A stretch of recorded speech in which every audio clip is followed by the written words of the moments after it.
When the smell of blood becomes familiar, you start telling the shades apart. I don't mean that poetically. I mean iron gray for old wounds, copper bright for fresh, and a sour shadow that means a body burned where no one had time to dig. The southern cities have a palette now. Rusted rebar, singed concrete, plastic tarps bright as lies. Someone welded a sign at the checkpoint that reads, "Welcome to the New Order."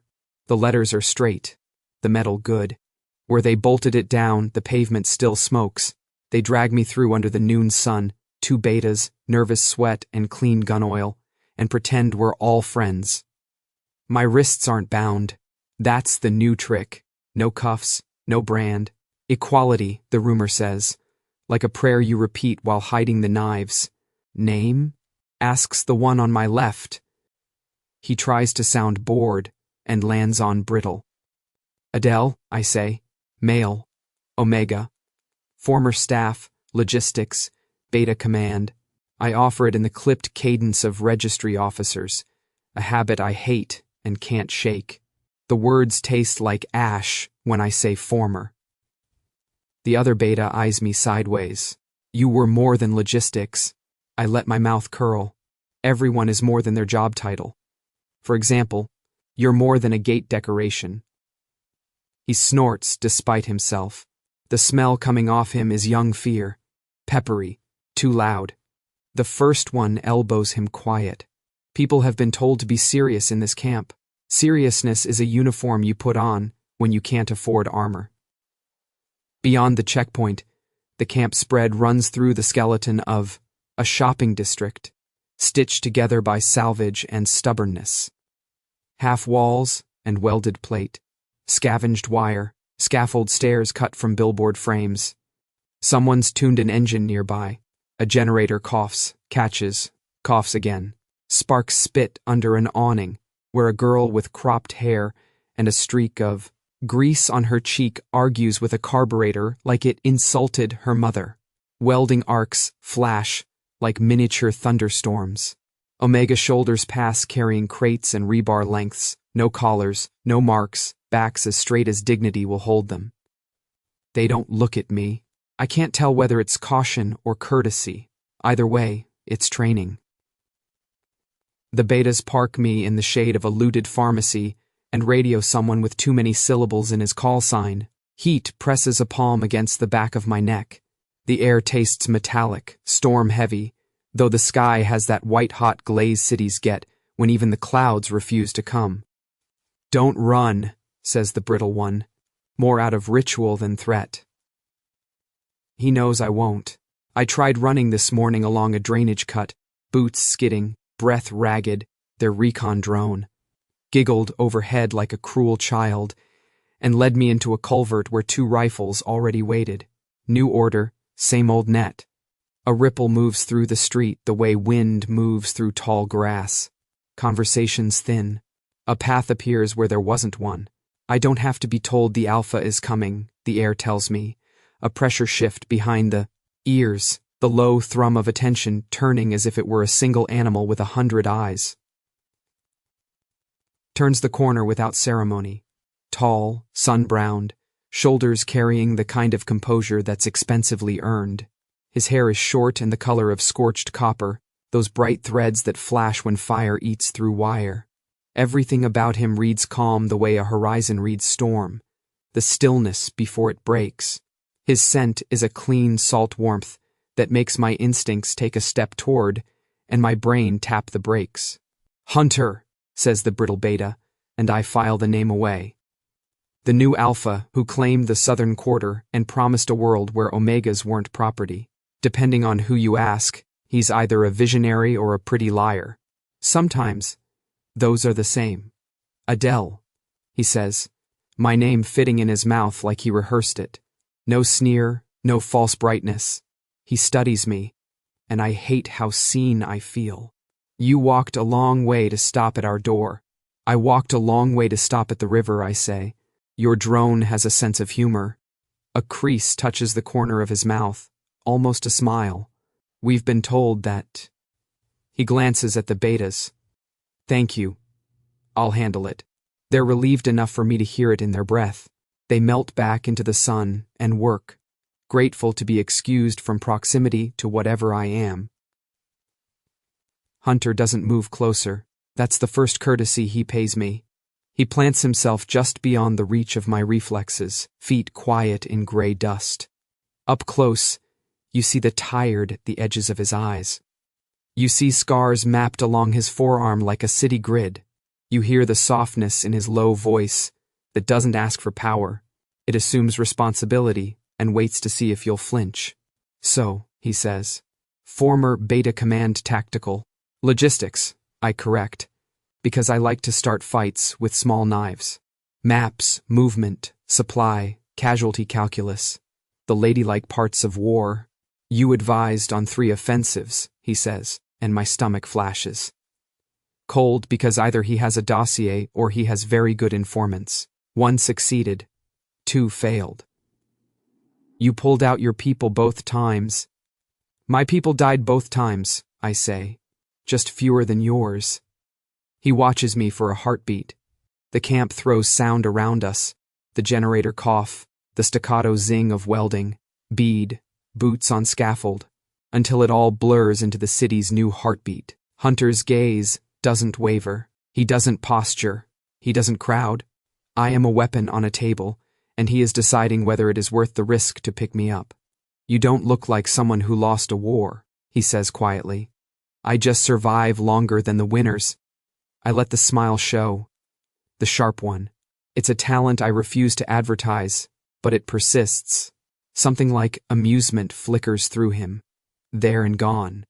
We're rebuilding, he says. It's not doctrine to take in people like you. But we need minds that understand how the old order bled us.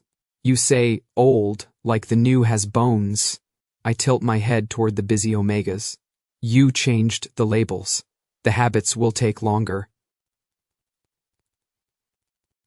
Yaze warms a fraction without softening. That's why you're here. He nods past my shoulder. Walk with me. He doesn't wait to see if I obey, which is either arrogance or trust. I fall in beside him because I'd have followed anyway. I want to see his camp. Up close, the lies and the scaffolding that keeps them from collapsing. We move through arteries of tarp and wire. He greets people by name. No one kneels. No one pretends they don't see him. The girl with the grease-streaked cheek, Beta, young, eyes quick, straightens when he pauses. Lena, he says, if you keep arguing with the carb will start charging rent. It started it, she says, then spots me with a mechanic's practical curiosity. Is this the consultant? I'm not consulting, I say. I'm being consulted upon. She grins, abrupt and bright. Don't let him talk you into working for food. We do pay. Badly, but with sincerity. Noted, I say. She smells like hot metal and optimism. The combination is narcotic. I file the name. Lena. A part of me I thought cauterized stirs at the sound of someone laughing in a place like this. We pass a shade structure. Inside, a woman with hair silver as bent wire sits on a crate, hands sure and dry as paper, while she wraps a bandage around a young Omega's thigh. She doesn't look up when we pause. If you're bleeding, use the bowl, not my floor, she says. If you're flirting, take a number. I'm busy. Oma, Hunter says, fond weary. This is Adell. Her eyes tick up, pin me, read too much. Cynic's mouth, strategist's shoulders, trouble's shadow. She jerks her chin at Hunter. Feed him before you interrogate him. The thin ones argue longer. Sound medical advice, I say. Expensive experience, she corrects. Don't die in my tent. We'll try not to, Hunter says, and we move on. He brings me to what used to be a nail salon. Posters of hands like glossy seashells still cling to one wall. A map sprawls across a plywood table, the southern quarter, river lines, bridges, supply routes like veins in a flayed arm. Pins and string. That old twitch behind my ribs wakes up, the one that used to align the world into solvable problems. I hate it, and it feels like oxygen. "This is where I'd tell you what we need," he says. "And you tell me where I'm wrong." I consider the map long enough to make him wonder if I'm going to perform false modesty. Then, I set my fingertips on the plywood and push a breath through my teeth. "You are wrong here," I say, tapping a bridge whose pilings are already cracked. "And here, where your scouts swear the road is clear because they can smell it but can't see the blind turn. And here, where you think the river is a barrier instead of a courier." His mouth does that not smile again. "Courier. Rivers carry things," I say. "Fish, gossip, infection, hope. If you reinforce at the bridge, you announce where the meat is. If you shift your line 2 blocks north, you make them choose, flood the market street, or walk into rifles they can't scent because they've been oiled all night." My finger traces a path. Muscle memory. Knife play on a table I swore I was done with. You want to rebuild? Stop pretending ideas hold. Build the system that survives your ideals. And what do you want, Adell? The question is bare.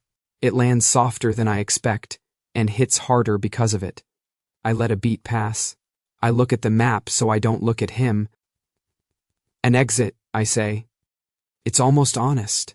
A quiet place on the other side of a border, where no one knows my name.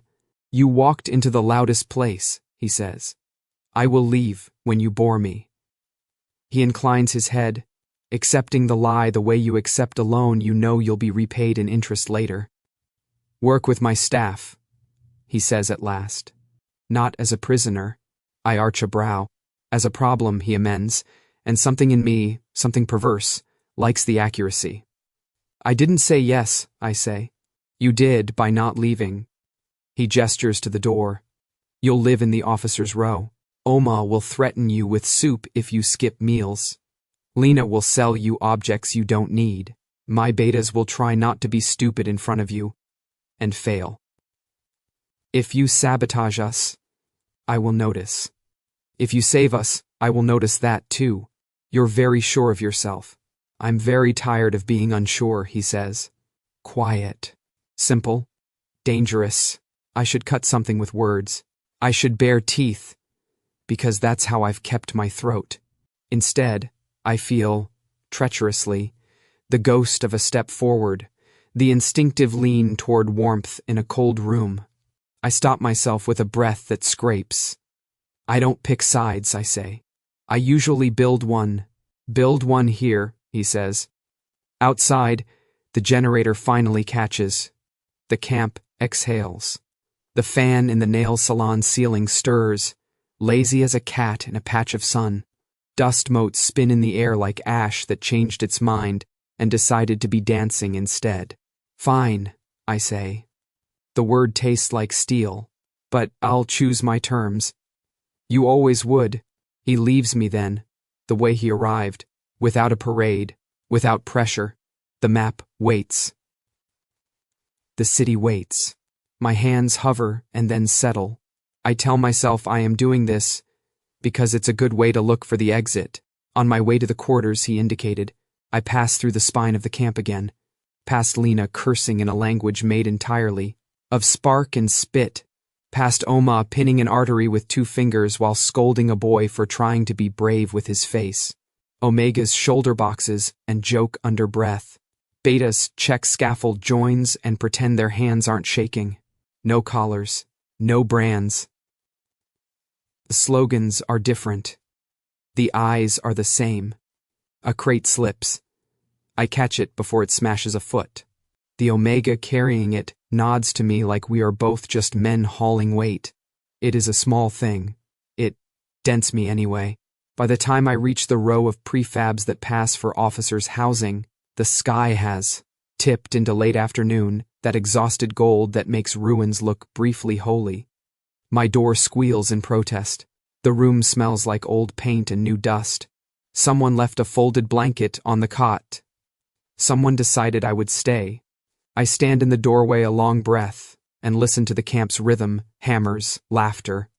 A piece of metal clanging to the ground and Lena swearing she meant to do that. Somewhere distant, a dog barks, stubborn about living. The world burned. and the scent hasn't changed. We're just calling slavery by a nicer name. I brace my hands on the doorframe until my forearms ache, then let go and step inside.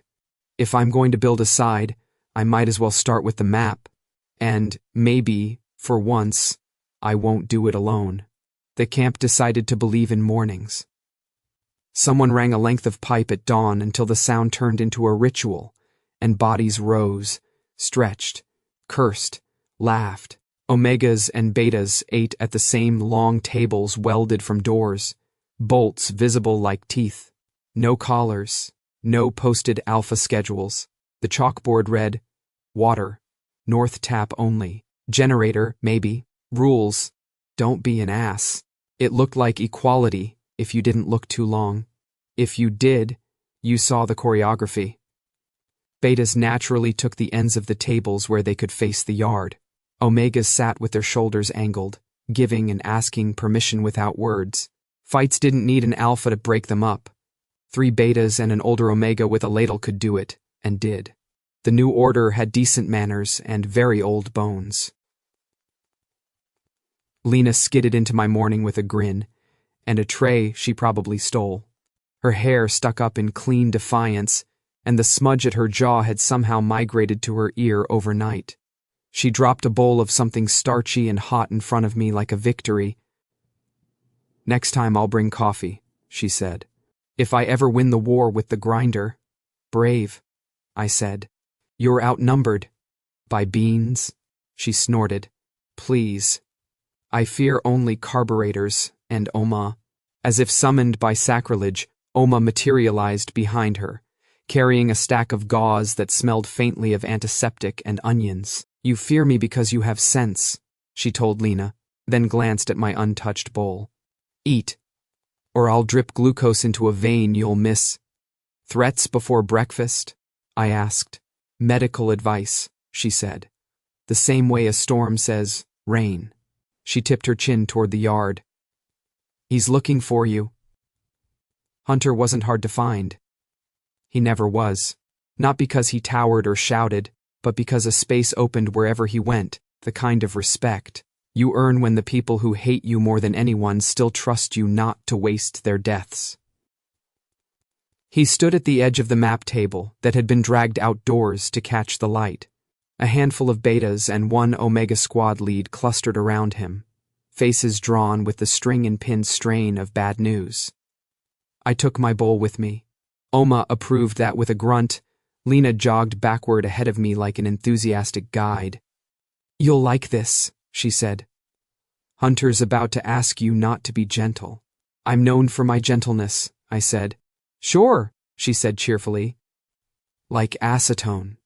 Hunter nodded when I approached, and for my sins something in my ribs unlocked just a notch. "Morning," he said. "We have a problem." It was never I with him when it came to trouble. It was we. Infuriating. Effective. He pointed at the map. A fan of streets, a river curve, the black rib cage of a bridge. Recon saw movement 2 nights in a row along the market corridor. Too clean to be scavengers. Not enough noise to be raiders. We think they're probing. The Omega squad lead. Square hands, hair braided back tight, eyes with the flat glitter of long hunger. Tapped a ramshackle barricade drawn in charcoal. "We've got stack. We've got eyes. But if they come through the alley couloir, we won't smell them in time. The wind swings wrong at night." "Your fallback?" I asked. Said a beta captain, indicating a corner that looked solid. On paper and in reality was 3 broken walls and an optimism tarp. I set my bowl on the plywood, ignored Lena's wounded noise about oatmeal waste, and leaned in. The map this morning had fewer strings. Perhaps someone had quietly removed them after realizing what string looks like to men who own none. "You're building an idea," I said, tapping the market corridor where chalk arrows paraded like virtue. "Not a system. Ideas die first." The beta captain bristled. Hunter didn't. "Show me the system," he said. "Simple as a hammer." I took the stub of charcoal and, because some ghosts are kind enough to wake when called, Let my hand remember. You're assuming they want the bridge, I said. Everyone assumes that, so the bridge is loud with guns and fear. If I were them, I'd skim here. I drew a line north of the obvious path, through a run of narrow streets that smelled in memory, like laundry and diesel, past a collapsed balcony that would make a perfect overwatch. No scent, no light, just timing. You can't answer with mass, you answer with absence.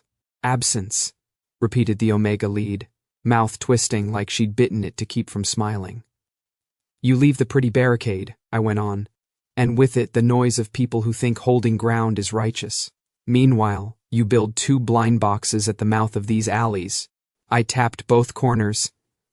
And you oil every bolt within 10 blocks. Rifles here. I made 2 dots so small the beta captain had to lean in. And someone with legs you trust here, to run like sin the minute the wind changes. Who do we trust with legs? Lena murmured. Because I have a short list, and half of them need new knees. Yours, said Oma, who had arrived to terrify the morning further. But if you run, I'm not sewing you without anesthesia. Lena saluted, with a grease-blackened hand, delighted. The beta captain looked like he wanted to argue as a matter of principle, and then realized that would require principles. Hunter's gaze rested on the line I'd drawn. North, away from instinct. 2 nights to prepare, he said. Less, countered the Omega lead. If they're testing scent, they'll move when the wind turns north-northwest. Tonight's our best guess. And the river? Hunter asked me. Courier, not barrier, I said. And the sliver of amusement at the corner of his mouth made a small, stupid pride scratch at my throat. If you want a real chance at surprise, push a primed skiff to this point. Another dot, and be ready to pop a light behind them when they commit. Backlight is cruelty, it works. The meeting went from skeptical to mechanical with the speed of camps that had no time for ceremony. Orders parceled, names assigned, grudges pocketed for later. Hunter didn't interrupt, didn't overrule.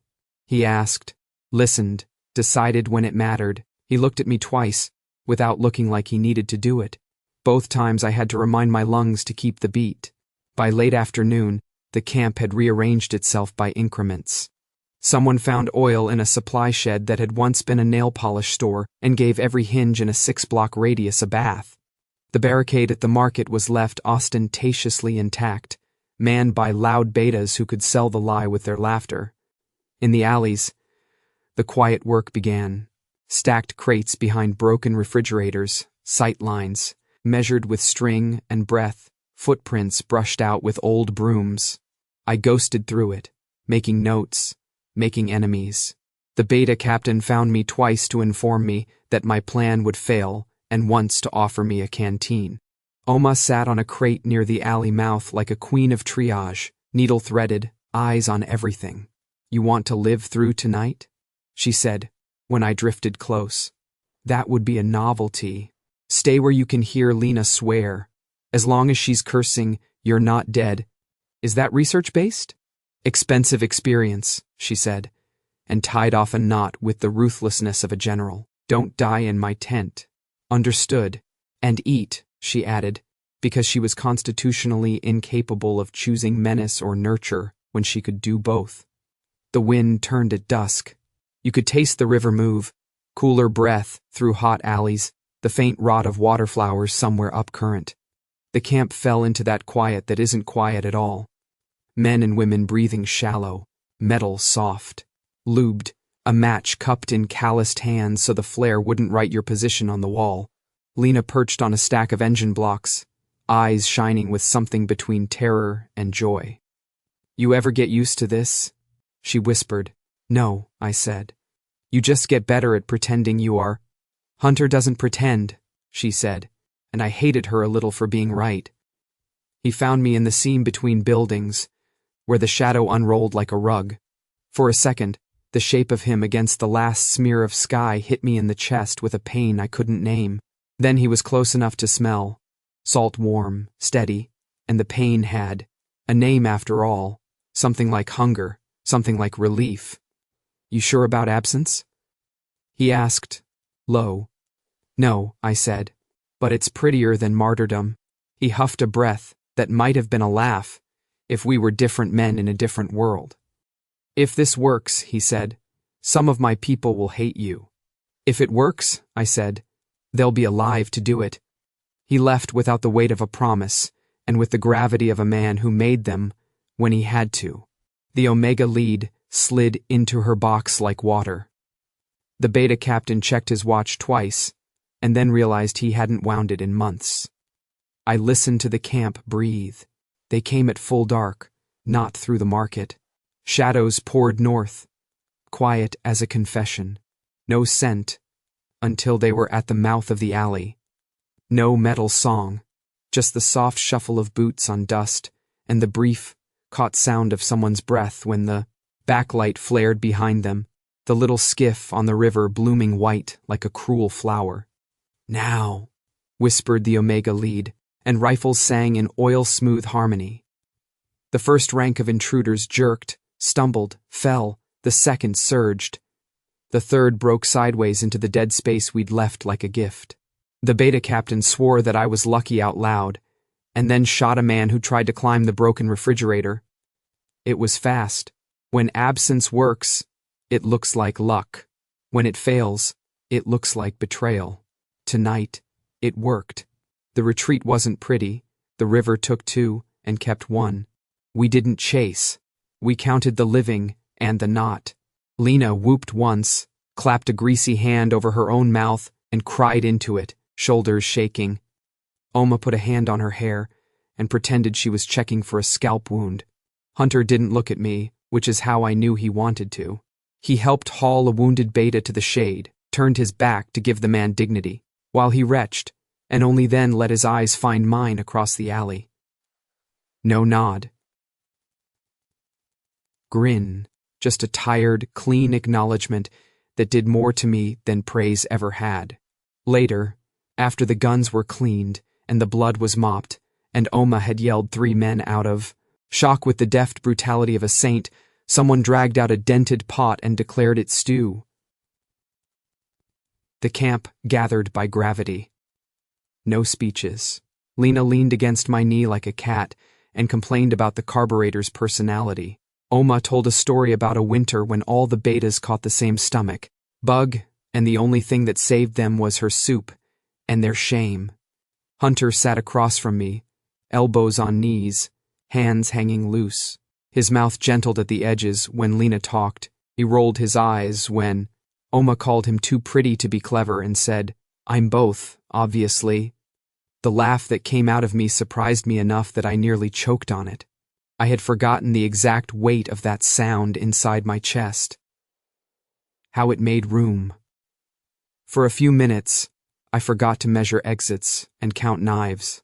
I watched the man across from me not perform being a leader but simply be one. I watched his face on guard along the bones for a heartbeat when the firelight caught it. It was a dangerous thing to see. I let myself see it anyway. The night slouched toward honest dark. People peeled away in 2s and 3s. I stayed because lingering is a talent of mine, and left because survival is too. On my way back toward the prefab, a wall caught a scrap of lantern glow and offered me reflection of my own face, thinner than I wanted, harder than I liked, eyes too bright. Another shadow moved where mine didn't. I stopped, listened. All the camp noises faded into a single note. The hair on the back of my neck lifted, an old dog waking. Behind the prefab, someone exhaled a whisper shaped like a threat. If he's too clever, it breathed, soft enough to be the night. He won't live to see winter. My hand didn't go for a knife, because I don't carry one when I'm trying to look like a consultant. My shoulders loosened instead, the way you do when you want the other man to think he's chosen his moment. I didn't turn. I smiled at the blank, polite door. "I'm used to being the enemy," I said, equally soft. "Looks like now I'm necessary." The shadow held a second longer, then melted. The night went back to crickets and cooling metal, and the river talking to itself. I went inside, sat on the cot, and pressed my thumb into the map lines I'd rubbed into my skin. The The camp breathed around me, 100 lungs making the same bargain with the dark. Idea, system, absence, presence. Names for things we pretend we control. I lay back and let the ceiling blur until it looked like a blank sky. If I stayed, I would have to choose. If I left, I already had. The bridge wasn't much. Rebar ribs showing through concrete like an old beast's cage, 2 lanes of potholes, guardrails, bent into question marks where trucks had tried to argue with physics and lost. The river shouldered past blackly below, brown-green in the daylight, a strip of moving shadow at night. We had held it for 2 weeks because the city believed it mattered. Maybe it did. Mostly, it was a story that made people brave. My plan that night was less a wall than a rhythm. Let me set the tempo. Staggered watches instead of a massed presence. The loud checkpoint left as theater. The real eyes posted back from the bridge in darkened windows and under broken culverts. If they wanted the crossing, we'd make them commit into emptiness and answer with angles, not muscle. Absence again. I was getting greedy with it. Clouds dragged low. The heat had finally learned humility. The wind brought a taste of water and iron. The camp moved like an animal settling before sleep. Small noises. A last check of teeth. Lena had argued herself onto the mid-span maintenance ledge with a pair of binoculars. Older than she was, and a swear jar she promised to pay after the war. Oma occupied a folding chair under the shadow of a billboard. Medkit open, jaw set. Hunter leaned against a half-crumbled pillar near me, not touching the map I had. Taped to the concrete, but close enough to make me aware of his wrist bones. "You're making about 3 enemies an hour," he said. Soft. "I like to keep a schedule," I said, eyes on the dark smear where the North Road bled into the bridge approach. "We don't have the bodies for a glorious defense." "I never asked for glory." "No," I said. "You asked to live through the winter." He didn't answer. The river did, a low mutter. Somewhere, a bottle clinked. A muttered rebuke. I could smell the oil we had wiped on the bolts, the ghost of rain waiting to happen. They came just after moonrise, quiet in the way that means practice. Shapes broke from the far side, skimming along the guardrail, a low, purposeful tide. Not raiders, not civilians. Men and women with their mouths already set against pain. Small packs, rifles kept low. 20, 30, enough that if they got momentum, we'd be hanging on by our teeth. "Wait," I said into the radio. "Let them want it." At halfway they hesitated, not because of anything we did, but because the bridge gave a groan like a tired god and dropped a stone chip from some hidden crack. One of the front rank glanced back. The line contracted, then stretched again. Hunger wins most arguments in this city. "Now the light," I said. The backlight flared from the skiff we'd hidden under the west bank, blooming white like a cruel flower just behind the intruders. They flinched toward us on instinct into the dark. The first volley didn't sound like a volley at all. It sounded like a single breath made of 30 oiled triggers. 3 of them fell. A 4th dropped to a knee and fired back at the window I'd marked as expendable. Glass dusted down. A beta cursed into his sleeve. "Shift left," I said. And bodies obeyed me because that was their job or because I sounded like someone who knew. Absence wove with pressure, the way currents bend around pilings. It was tight. Tight enough that the single misstep felt like nothing until it opened like a mouth. The misstep was named Sam. He was barely 20, an omega who still smelled faintly of laundry soap however long the day went on. Quick feet, open face, a habit of asking for clarification like he believed clarity existed. He should have been on the second line, a messenger and a runner. He was where I'd put him. When the intruders broke right to rush the maintenance stairs, he moved without, waiting for the order, boot soles slapping wet concrete, gun low, head high, brave in that foolish, bright way that makes old men cry. "Sam," I said into the radio, "back." He didn't hear me, or couldn't. He reached the head of the stairs at the same time as the lead intruder and jammed himself sideways to block the funnel. He fired twice. One man pitched backward into the white glare and went into the river without a sound. One staggered and clawed at the rail. Then the third hit Sam in the ribs with the butt of his rifle, and something in the night made a sound I didn't recognize until I realized it was my own mouth. "Cover," Hunter barked, a thread of command in the even tone, and 3 rifles answered to make a space that Sam used like a miracle. He tumbled backward down the top 3 steps, grabbed for the railing, found it, hauled himself upright with the oblivious, holy stamina of the very young. He was smiling, stupidly, triumphantly, when the round took him just under the collarbone. He looked confused. People often do at first. He put his free hand to the blood, as if to check the story, and then took a breath that wasn't enough and fell sideways, out of our sight line, into the shadow between stair and pillar. I heard Lena say a word into her jar that would have bought us coffee for a week. I heard Oma's chair scrape. My mouth formed a plan that was all teeth. "Up 2, down 1, I said. "Do not. They want you to. Do not leap." I swallowed the rest. "We hold." Hunter was already moving, not toward the stairs. He didn't do heroics when they were stupid, but to plug a gap we hadn't accounted for where the guardrail had been kicked out. He sent one intruder over with a weighted shove and took the rifle of another and used it like a lever to fold the man at the waist. It was all clean and close and necessary, and I hated him for how steady he was, for not looking toward the stairs, for trusting me to have been right. We were right enough. The line held. The backlight burned out. Whoever was on the skiff had the sense to kill it before it made them a beacon. The river took 2 more. The intruders broke the way men break when they have no officer to keep shame marching. They ran the wrong way first and then the right, and the ones who could carry bodies did. We let them. Absence is mercy if you squint. Only then did Hunter look to the stairs. He didn't call Sam's name. He didn't have the voice for it right then. He saw Oma's hand lifted, palm toward him, the smallest motion that said wait.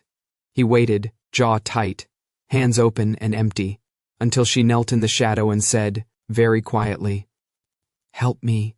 We carried Sam between us like he was sleeping. He was lighter than he had any right to be. Had anyone been feeding him properly? Had I told him to eat? And his blood was honest and copious and hot. Oma had her fingers in the wound by the time we reached the billboard shade. She didn't waste words. She pressed with the heel of her hand and said, "You breathe, boy, like..." Breath could be bullied back into a body by a woman with enough will. He breathed once, twice. The third didn't come. Oma's mouth went flat, her eyes didn't. Someone started crying and didn't stop for a long time. "What's his last name?" I asked, because the brain does stupid things when the heart is busy. "Samuel Park," said the Omega lead, face bloodless and hard. He wanted to be called Sam because Samuel sounded like a pastor. "Sam Park," I repeated, because names deserve to be said into air at least once in the place where they leave it. Hunter stood with his hand on the billboard post, knuckles white, looking at nothing. He wasn't good at looking at nothing. He was excellent at looking at problems. I was the problem now. "You play people like pieces," he said, very calmly. No heat. No shout. Just a statement that made me feel colder than the wind. "You put him on the line." "Because you wanted a pretty win," I said, equally calm. "And pretty wins get people killed." "I didn't ask for pretty." "You asked for the bridge," I said.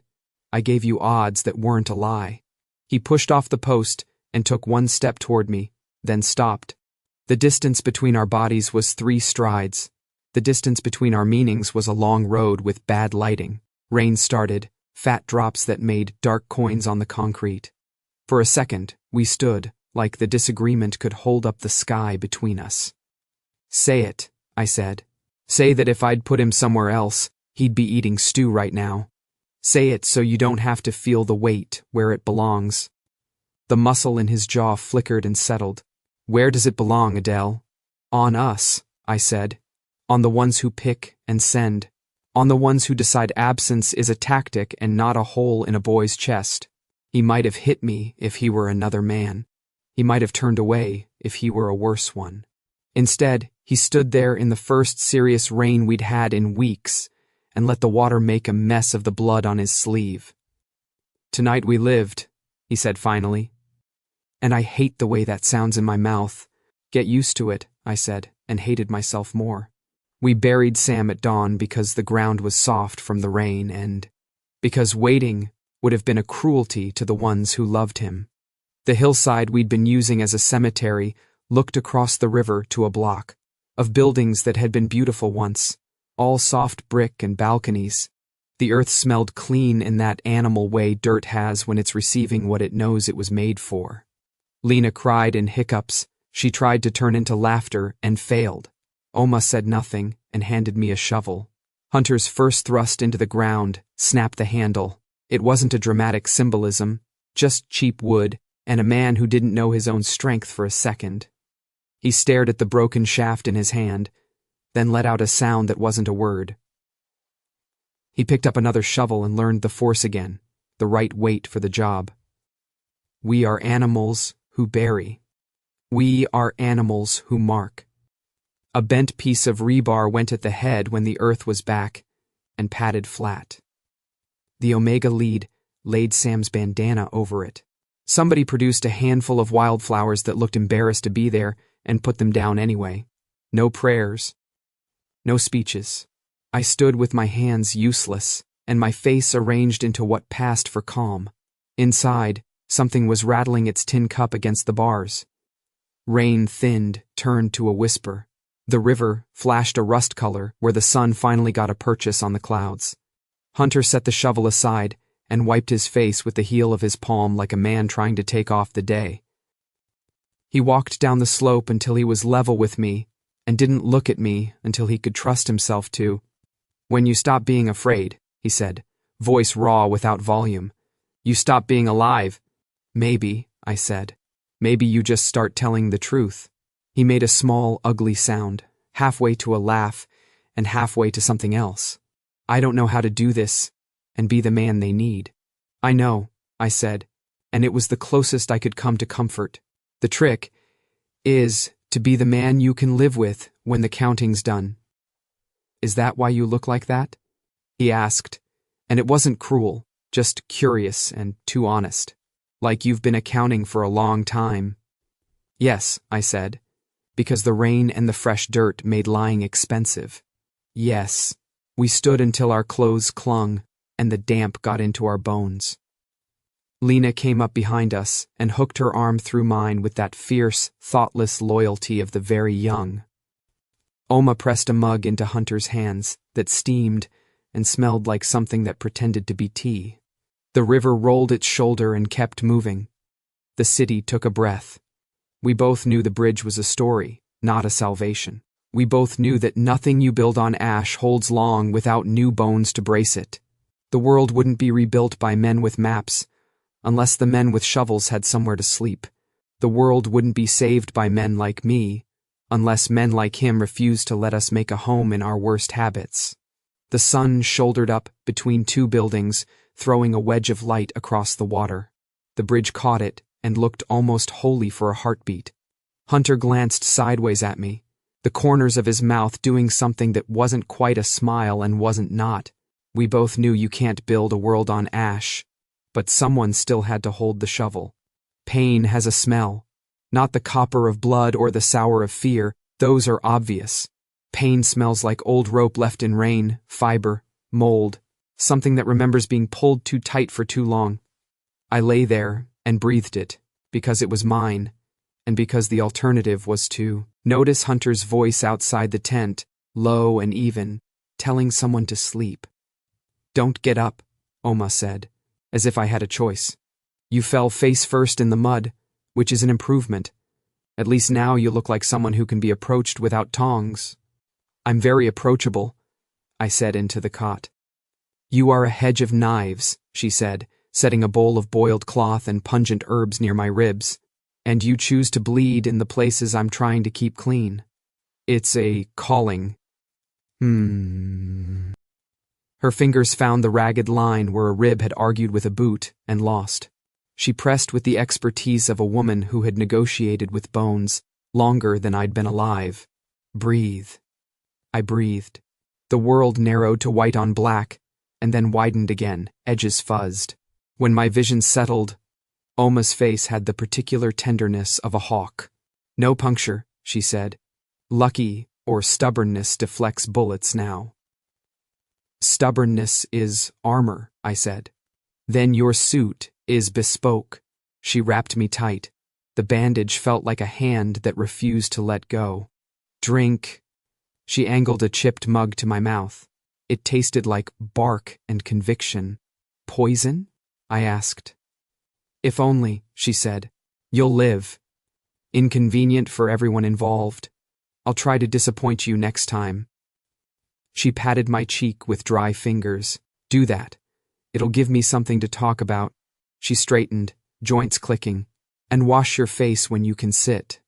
You look like a tragic painting, and I have no patience for art. As she turned, the tent flap twitched. Hunter didn't so much enter as lean into the light. His shoulders filled the opening, and for a second my brain filed him as weather, a change moving in. He held a dented tiffin carrier in one hand and a folder under his arm. Oma, he said. Can I? You can put the food down and leave, she said, or put the food down and pretend to leave. Either way, he eats. I can do two things at once, he said mildly, setting the tiffin by a crate. His eyes did that quick sweep they saved for danger and men they liked too much. He saw the bandage, the mud dried into my hairline, my intelligence slowly surrendering to gravity. His mouth tightened in a way that made something tight in me loosen. Oma snapped the cot's blanket into a semblance of order with the authority of armies. If he sits up too fast, he faints. If you talk about feelings, I faint. The generator is sulking. I'm going to go glare at it with Lena. She pointed 2 fingers at me. Don't die in my tent. You would miss me, I said. I would miss the opportunity to say I told you so. She swept out, smelling of antiseptic and onion, already calling, Lena, bring me the wrench that lies to me. We were alone. The tent's canvas softened the world into a hush, broken by the far-off cough of the generator, the closer soft clink of Hunter flipping the tiffin latches open. He unstacked metal bowls with the care of a man who understands that kindness is also logistics. I brought the edible soup, he said. Oma's. She labeled it, not for betas with sore feelings. Is there a version for them? I asked, easing up on my elbows. Pain narrowed my focus. He moved without fuss to wedge a rolled blanket behind my spine, and the indulgence of letting him help sat wrong and right at the same time. There's always a version for them, he said, handing me a spoon. It tastes like apologies. I took a sip. It tasted like salt and something rootish, and the ends of long days. Edible, I conceded, possibly healing. Don't let Oma hear you doubting. She'll add more onions next time. We ate like soldiers, small, quick, as if someone might shout move at any second. He set the folder on his knee. Reports, he said, tone shifting toward business with visible relief. Bridge reinforcement is underway. We scavenged a steel beam from the cannery. Lena says she can bully it into shape. The market corridor is quiet. The night watchers have been under oath to speak if they can't see straight. He flipped a page. We lost 1 generator coil. Rewinding tonight if she wins the argument. And the men who came across? My voice wanted to go clinical. I did not let it. Where did they break to? West, he said, downriver. We didn't follow. Good, I said, and meant it. I am not interested in being brave on their behalf. He sat back, the folder half closed on his leg, and looked at me like he was choosing a path between 2 bad alleys. I wanted to tell you. He stopped. He tried again. You were right. I often am, I said, gently. Humor is a rope across rivers. You throw it because it's that, or drown. He didn't smile. He looked at his hands, then at me. I wanted to tell you that I know what it was. The plan. The cost. I didn't see Sam until he fell. His mouth thinned. I was watching the right flank. You were making the choice only you could make, I said, which was to not be everywhere. That's not the same as not wanting to be. He rubbed at a scar on his forearm with his thumb, absent, as if polishing the old story underneath. I took this when I was 18. Our alpha then said it would remind me that I wasn't immortal. I told him I already knew. He laughed and said that wasn't the point. What was the point? That scars make you slower in the right places. He glanced up. He died 2 years later, trying to save a man who had already bled out. I watched his throat move as he swallowed that. The tent felt suddenly smaller and larger, like we had both stepped into a room within a room where the air wasn't interested in pretending. How did you end up there? I gestured toward the vague direction of leadership. Head of the table, owner of the shovel. By being the only person with nothing to prove the night, it would have killed us to try, he said. The corner of his mouth twitched, like he was embarrassed to admit it. They were going to tear each other apart. Betas quoting old codes, omegas counting debts. I told them to eat. Then I told them to sleep. Then I told them to wake up. When the arguing started again, no one remembered where the guns were. I did, he shrugged. Then I didn't give them back. That's ambition, I said softly. That's terror, he corrected, equally soft. Ambition is wanting the crown. Terror is refusing to let a butcher wear it because you know the smell. My chest hurt for reasons that had nothing to do with ribs. You speak like a man who has counted the cost of being decent. I speak like a man who knows it's expensive. He stared at the lamp wick while he spoke, voice even. I didn't want this. I still don't. But I won't watch another house burn because the people inside were told their worth was a rank. The spoon felt heavy in my hand. The soup had gone less hot, more real. I had ideals, I said, and the phrase felt like admitting to an old fever. They were large and bright and made of other people's oxygen. I fed them everything I loved to watch them glow. The night I realized I'd built a bonfire big enough to see from the river, I tried to smother it with my hands. He looked at me. He didn't say, "What did you lose?" He didn't have to. It hung there in the air, curious and quiet. A partner, I said. An Omega who believed me when I said we could break a system with a plan and a better slogan. He died where I put him. I touched the bandage without thinking, the way tongues find broken teeth. I told myself it was the math, that we had to start somewhere. And now I think the first thing I should have rebuilt was me. Silence. Not empty. Room for something to grow. The generator outside coughed and, miraculously, purred. Someone whooped. A spat of laughter. The camp was a living thing, oblivious and invested. A beast that needed, feeding and kept warm by the same hands that wanted to wring its neck. Hunter set the folder aside. "May I?" he asked, and because the question was so absurd in a world that took, without asking, the answer was yes, before the rest of me caught up. He reached for my wrist, careful as a man who respects traps. His thumb brushed the pale, ridged brand there, the old mark that had been burned out and over and still, some days, felt hot. Not ownership, time had made a lie of that, but memory with teeth. Does it still? He didn't finish the sentence. He turned my hand instead, palm up, like an offering we were both trying not to name. "Sometimes," I said, "when I forget to be careful." "I am sorry," he said, like he was apologizing for the weather. "For the years. For the men who made that mark make sense to them." "You weren't there," I said. "I am now," he said. And the touch shifted from inventory to presence, not a claim, not a cure, just a weight that told my skin we existed in the same hour. If he'd leaned in then, if I'd raised my mouth, It would have been a bad decision made for beautiful reasons. He didn't. I didn't. We sat there connected at a thin, bright point, and let it be enough to make the room different. The tent flap blew back with the authority of a woman who considered doors suggestions. Lena barreled in, hugging a coil as big as her torso, and wearing triumph-like cologne. She got an arm's length before she registered the tableau. Her eyes went round, then wicked. "Oh good," she said. "If you two are going to kill each other or get married, could you schedule it? I have bets with Oma and she prefers exact times." Hunter didn't drop my hand. He didn't keep it either. He let go slowly, as if handing it back rather than surrendering it. "What's the coil situation?" he asked. "Serene. We won," Lena announced, bouncing the thing onto Oma's crate. "Generator purrs like a cat you lied to convincingly." She leaned close to peer at my bandage. Oma said, "If you get up too fast, she'll sedate you with prejudice." "Prejudice is my favorite anesthetic," I said. "Mine is gossip," she said.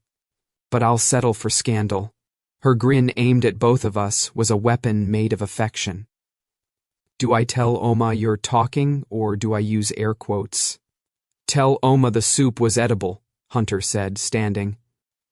"And that we need more of it." "Air quotes it is," Lena chirped, scooping up a wrench. "Also, Hunter, stop brooding near the perimeter. The betas think it means we're doomed. Brood centrally, so it looks like leadership." He saluted her with 2 fingers, perfectly solemn. She saluted back, perfectly irreverent, and vanished into night with the energy of a small, tireless god. The tent felt like it exhaled. Hunter collected the tiffin and the reports. The traces of his presence tidied the way. He managed his camp, leaving warmth behind like a man who knew how cold would come. "I'll have Oma check you in the morning," he said at the flap. "If you need anything, I'll pretend not to," I said. He paused, half shadow. "We're rebuilding, Adell. If you ever want to practice kneading, we can make a place for it." "That sounds like an idea," I said. "Make me a system." He didn't smile. He did that gravity trick instead, the one where he made stillness look like intent. "Good night." "Good night," I said, and it meant more than it should. When he was gone, the dark came back like a friend. I lay there with the taste of Oma's soup still doing its patient work, and the echo of Lena's laughter doing its fast kind. The bandage pulled when I breathed too deep. I breathed anyway. I lifted my hand and studied the old scar on my wrist, the place where a brand became a map I had been refusing to read. Hunter's touch hadn't erased it. It hadn't even softened it. It had done something stranger. It had made the skin feel like mine. "Maybe I am still alive," I said to the tent, to the river, to the piece of sky I couldn't see, and for the first time since the last time, I believed it. The message came folded into the seam of my door like a bad habit. No signature, no perfume, just paper worn thin where someone's fingers had worried it, and the smell of river damp and cheap smoke. Southgate. Midnight. The wind turns. We can make this end. Open it, and walk out a free man. We will follow you. Command is yours. I read it twice, the way you reread a diagnosis after you've already decided how you'll pretend it's wrong. The words had the brittle shine of promises made in a whisper, the kind of shine I used to carry like a lantern in places that didn't deserve light. Outside, the camp breathed on its side, uncomfortable in its sleep. The generator purred with the smugness of the newly repaired. Lena had fed it victory and threats in equal measure. Oma snored gently in her chair, like a chainsaw that had found religion. Hunter's shadow was where it always was around this hour, at the perimeter, moving, without hurry, a metronome counting the beat we were supposed to live by. I tucked the paper into the bandage at my ribs and stepped out into a night so clear it felt like the sky had been washed for us. The southern gate hunched dark beyond the prefab row, a slice of alley, leading to a welded lattice of salvaged fence and tempered stubbornness. Beyond it, the old flood road sloped to the river, and beyond that, the city rolled a shoulder and showed its teeth.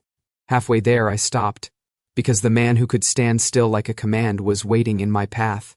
I thought you preferred the north perimeter for your insomnia, I said. Because the tongue is a shaky bridge, and I don't like falling. I like to vary my routes, Hunter said. Moonlight put a dull polish on his hair, and turned the angles of his face into a map I wanted to get lost on. He wasn't blocking the path, not exactly. He was just there in the way that made a path reconsider itself. Also, sometimes I follow my gut. And what does your gut say now?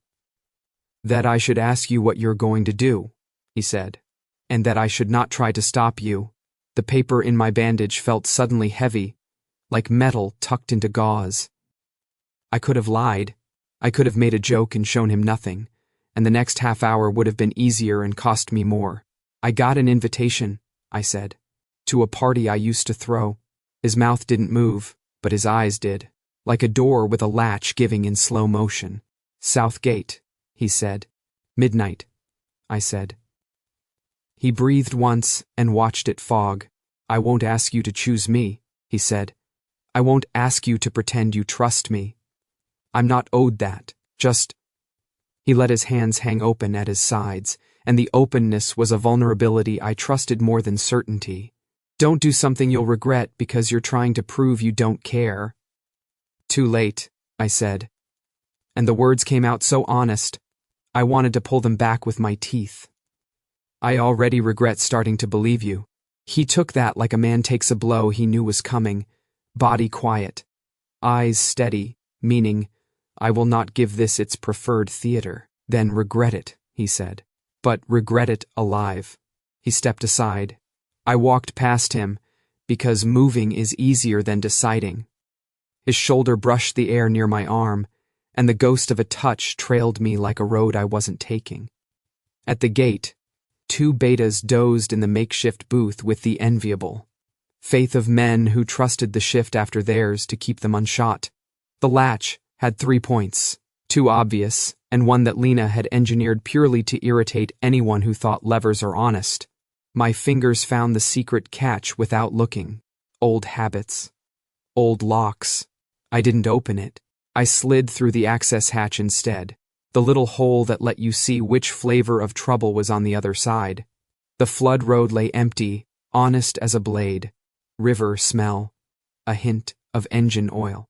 And there in the lee of the berm, shadows with the posture of almost, ready to stand the second the hinge's voice invited them. Not yet, I told the door. I have conditions. The first time I betrayed my own, it had rained. Not the sentimental drizzle that makes poets loud, but the vertical sheet that strips roofs of pretense. We had been under a bridge then, too. Different city, same lie. I spoke about ideals because ideals were cheaper than ration cards and safer than calling names. I told a boy barely out of school that if he ran to the corner and drew fire, the rest of us could cross the river clean. He ran. We crossed. He did not. I called it necessary, because otherwise I would have had to call it mine. I pulled the paper out of my bandage and held it like an old wound I'd unpacked just to see if it could still bleed. I won't open it, I said to the flood road, to the shadows with their breath held. But I will give you a door I choose. The bomb was not elegant. Elegance is expensive, and we are poor. It was a marriage of cannery nitrates and petty theft, wrapped in patience and insult. I had built it in pieces the last 3 days, because some part of me had known the city would test whether I was still the man I hate. I had tucked it into the bridge's belly, where the rebar made a ribcage and the cracks pretended to be honest. A charge to kiss another charge awake. You don't need a lot, I told Lena when she caught me asking after wire. You just need it to be listening. I left the gate as it was and slid along the flood road edge until the bridge's dark mass loomed above me. The ladder up the maintenance strut was a rust rosary. My ribs recited it for me step by step. Pain put a bright edge around the world. Above, the river talked to itself. Far behind, the camp thrummed like a heart with a murmur. At midspan, I lay on the cold rib and pressed my cheek to concrete that smelled like old rain and newer piss. My hands mapped the space I'd mapped a dozen times already. Wires that were not wires. Plastic that was not a toy. The little whispering thing that would tell the bigger thing it was time to become story. The shadows at the south edge moved. They'd seen me climb. They thought I was their invitation. Of course you do, I whispered. Because the past is a poor teacher. We love it anyway. A breath behind me. I didn't start, which took more discipline than I will ever admit out loud. Don't, Hunter said, almost bored. Which is how a man sounds when he's paying. Attention to 3 different possible deaths and trying not to rush. If you blow it at the wrong moment, we lose the East Bank too. I know my sins, I said. I try not to repeat them. He was a length away, hands on the rib, like we were 2 mechanics trying to convince an old car to forgive us. What did they offer? He asked. Freedom, I said, and a command I don't want. And what do you want? An exit, I said, because the lie told honestly is still a lie, and I wasn't brave enough yet for the truth. A quiet place where my name is a different man's problem. He grunted. You picked the wrong bridge to find quiet. They always say that, I said. And they're always right. Below, a cough of sound. Steel kissed steel. The shadows rose like a bad idea you'd hoped would oversleep. I felt the bridge accept their weight the way a body accepts fever. Without consent. With total commitment.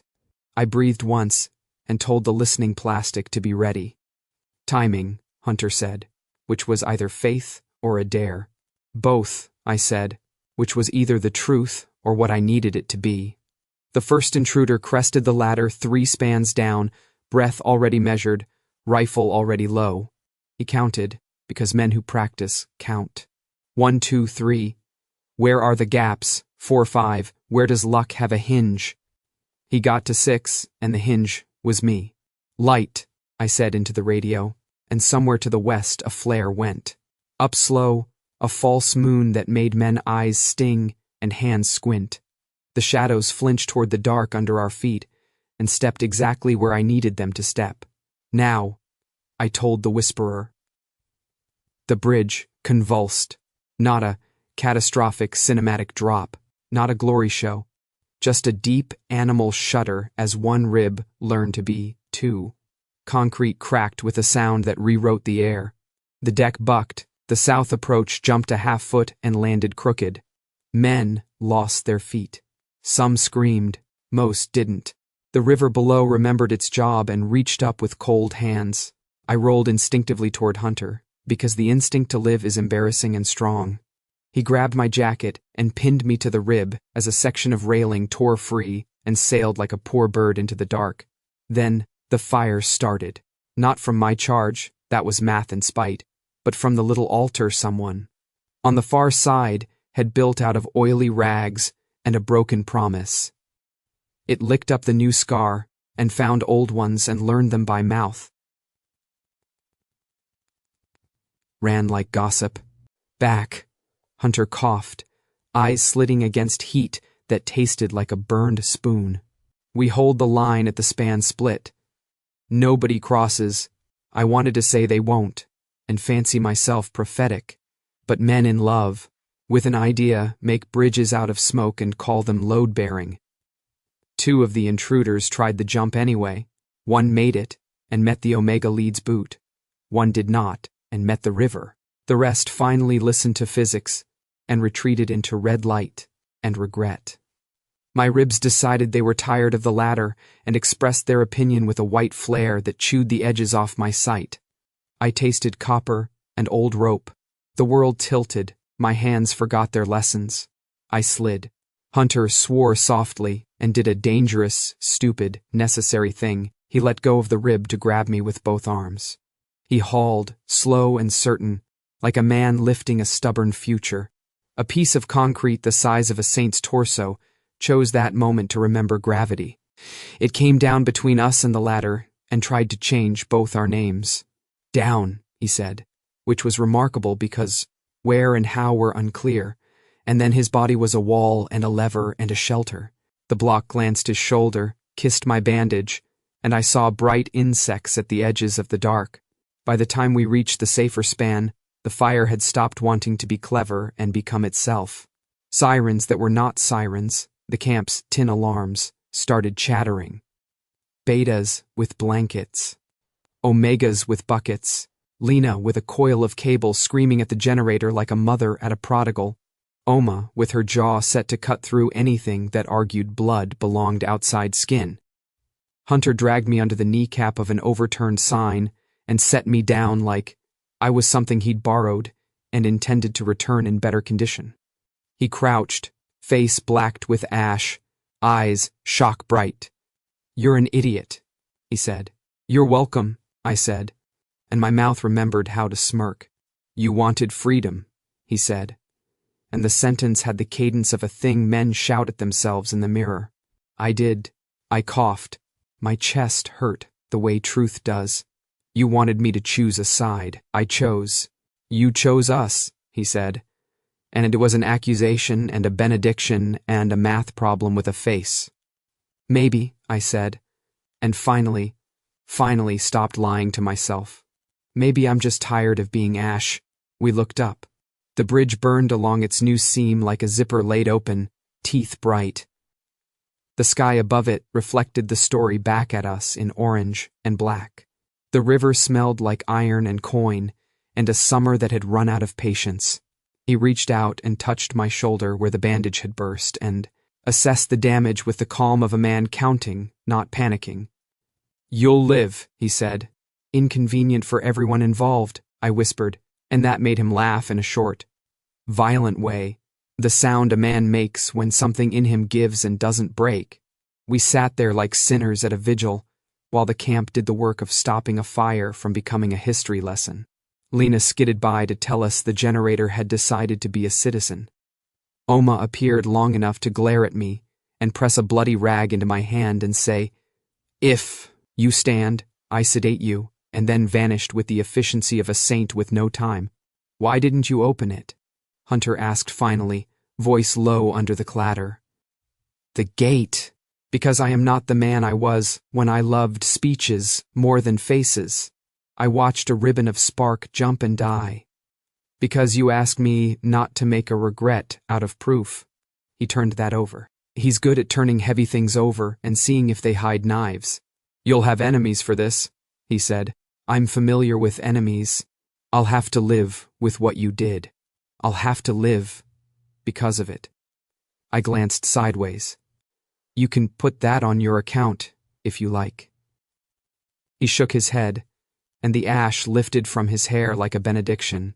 "I don't want accounts anymore. I want—" He stopped. The fire spat. The night listened. "I want a city where the men we bury are not the proof we did our jobs." "Systems," I said, because it's easier than saying yes.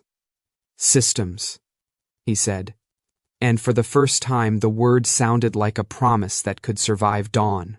We watched the flames write ugly poetry on concrete and then run out of adjectives.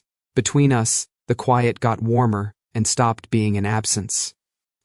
I had blood under my fingernails and grit in my teeth, and a bruise blooming where my old scar lived. I was giddy with pain and relief and the sudden undeferred knowledge that the door I'd been keeping open in my head had quietly swung shut. The fire lay down. The bridge sighed like a tired animal. The river went back to its muttering. Hunter stood, offered a hand, didn't look surprised when I took it. We moved through the glow, past men with blackened faces and women, with wet sleeves and Lena with a smear of victory across her cheek. Oma saw our joined shadows, narrowed her eyes, and said nothing because she was merciful or because she wanted better gossip. At the edge of the span, Hunter stopped. The light threw his profile into something priests would once have carved in stone. He looked at me like he was doing a very difficult thing gently. "You wanted freedom," he said again, softer. "I still do," I said. "Maybe this is the only way I get it. By choosing us. By choosing to stop burning." He nodded once, as if a ledger had balanced not in his head, but somewhere behind his ribs. Then, as if the night had a sense of timing, the wind shifted. Smoke curled away from our faces, and the stars blinked like they were turning their attention back to business. Flame reflected in his eyes, and mine. In that stupid, gorgeous light, the city looked almost possible. Ash smells like hurt, but for the first time, it wasn't mine. Morning had the audacity to show up anyway. It came thin and gold through the ribs of the bridge, found the places where smoke thinned, and set them glowing like forgiven sins. The camp looked like a mouth missing teeth, gaps where stalls had been, a black seam down the span where the fire had learned the city by heart. People moved carefully, like a song sung after a funeral. Slower, lower, still music. Lena had turned the generator into her altar. She crouched in front of it with her forehead braced against her knuckles and her tongue between her teeth, as if prayer and profanity were the same language if you said them with enough conviction. Every so often she slapped the housing like a stubborn mule, then cooed, then tightened something with a wrench that had opinions. Oma was triage incarnate. She'd taken over a shade made from a tarp and 3 poles and created order by telling men twice her size to sit down like misbehaving boys. Bandages stacked in a neat column. Needles lined like soldiers. Her hair was pulled back with a rubber band that had probably once been a gasket, and her eyes were clear, cutting, kind. Breathe. She told a beta who looked like breathing had become a new idea. In, out, good. If you pass out, I'll wake you by insulting your mother, so choose. It smells like burning, someone muttered. It smells like us, Oma said, not pausing. It's our smoke. That's an improvement.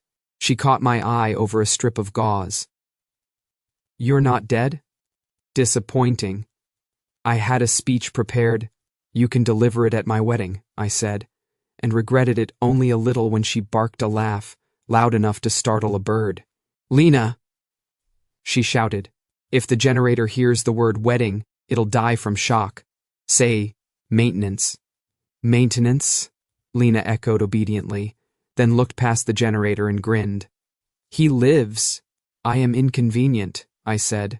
You're punctual for once, she said, and tossed me a canteen. Drink. You look like a thought someone forgot to finish. I drank. The water tasted like tin and victory. Hunter was where he always ended up when the work got quiet, between one task and the next, in the seam that needed a hand. He had an arm in a sling he pretended was a scarf, and ash streaked along his jaw like a deliberate mark. He was talking to the Omega lead with that steady way he had when decisions were heavy and had to be carried without dropping them on toes. When he saw me, he didn't hurry. He didn't look away either. He finished his sentence, waited for the nod, and then came to me through the moving pieces of our new day. Morning, he said. Against my better judgment, I said. We stood at the edge of what had been the north end of the bridge, where the split looked less like a wound in daylight and more like a surgical line. The river below had already forgiven us and gone on with its business, as water does. You can leave, he said. Not an order, not a plea, a fact set on the ground between us. Or you can stay and build. If I stay, I said, no one will be calm. Calm is a luxury, he said. Maybe what the world needs to survive is a little productive unrest. You're proposing to hire my chaos, I said. I'm proposing to give it a job, he said. Systems, remember? A gull flew low and rude over the river. A breeze lifted the ash off his hair in a gray sigh. Around us, the camp did its ugly, beautiful work, counting, mending, eating, swearing, laughing, because what else was there? What does staying mean? I asked. It came out small and honest, and I let it. It means you stop pretending there's a cleaner fight across the river, he said. It means we build something ugly that holds, and then we teach it to be less ugly. It means I argue with you at breakfast, and agree with you by lunch, and take responsibility with you at dusk. You make it sound domestic, I said. It's war with a kitchen, he said. We need both. I looked past him to where Lena had coaxed a contented purr from the generator. She pumped her fist in a circle and mouthed offerings. Oma flicked a towel at her without looking up. Two kids I hadn't noticed before chased a dog made of two breeds and stubbornness around a stack of pallets, shrieking in the international language of not dead. Last night, I said, I closed a door in my head. He nodded, as if I'd pointed out a landmark. I heard the hinge. I'm not easy, I said. I will count and plan and push, and I will be wrong sometimes, and my wrong will be expensive. Mine too, he said. We'll budget. You're impossible, I said. I'm consistent, he said, and a corner of his mouth remembered how to be a smile. If you stay, I can't promise we'll be safe. I can promise we'll be honest, and we'll try like hell to be kind. The word landed like a stone in a pond and rippled out through the last of my excuses. Kindness as policy, not as posture. I had once given speeches about words like that, and then sent boys to die for them. He was offering the small daily version, the kind that survives. Staying means I decide in public, I said. It means you let people see you decide, he agreed. And you let them hold you to it. You like ruining my illusions, I said. I respect you enough not to feed them, he said. We fell quiet. The sun got ambitious and speared a hole in the smoke, and a warm square of light landed on our boots like blessing or target practice. The bridge, scar and all, looked briefly like it belonged. In that moment, I could see it. Not clean, not merciful, but ours. A city with rules that didn't need collars to hold. A camp that laughed without asking who had permission. Two people who were bad at softness trying anyway, and letting themselves be seen in the attempt. Stay, he said again. Very simply. I took a breath that didn't hurt as much as the last one. The day smelled like wet ash and cooked oats, and a future that might tolerate us. My ribs pulled at the bandage in a rhythm I could learn. All right, I said. My voice didn't rise for the speech it wanted to be. I'll stay. He didn't move closer. He didn't touch me. He did the more dangerous thing. He let it show on his face. Relief quickly reigned. Gratitude, kept small enough to be carried. A warmth like a coal getting air. Good, he said. We have a market to reroute, a bridge to bully back into behaving, and a generator that requires sacrificial wrenches. Offerings, Lena called from her altar, not even pretending she wasn't eavesdropping. She marched over with two dented bowls and a slab of something that wanted to be bread. If you two are going to save the world again, do it after breakfast. I don't eat before difficult conversations, I said. That's why you're cranky, she said, shoving a bowl into my hands. Oma says, food is moral clarity. Oma arrived to confiscate my objections. She pressed a spoon into my fingers like a court order. Eat, she said, then plan. Then trip over your feelings in private where I don't have to watch. Her eyes softened a millimeter when she looked between us. I am happy for you in the way a practical woman is happy for people who insist on being sentimental in a war. You're very romantic, I said. I am efficient, she said. Romance is just efficiency for the heart. She pointed at Hunter's sling. That shoulder needs rest. If you lift anything heavier than soup, I will tie you to a chair and make Lena give a speech. That seems excessive, Hunter said. Her speeches are long, Oma said. Lena puffed up. My speeches are inspirational. They inspire compliance, Oma said dryly. Eat. We obeyed because we had learned which battles to pick. The stew tasted like endurance. The bread tasted like somebody's bad idea, redeemed by butter. After breakfast, Hunter said, we'll meet with the Omega lead and the Beta captains. We'll redraw the South approaches. Adell will explain why we are investing in ugly systems, and I will remind everyone why ugly is better than empty. I'll bring a diagram, I said.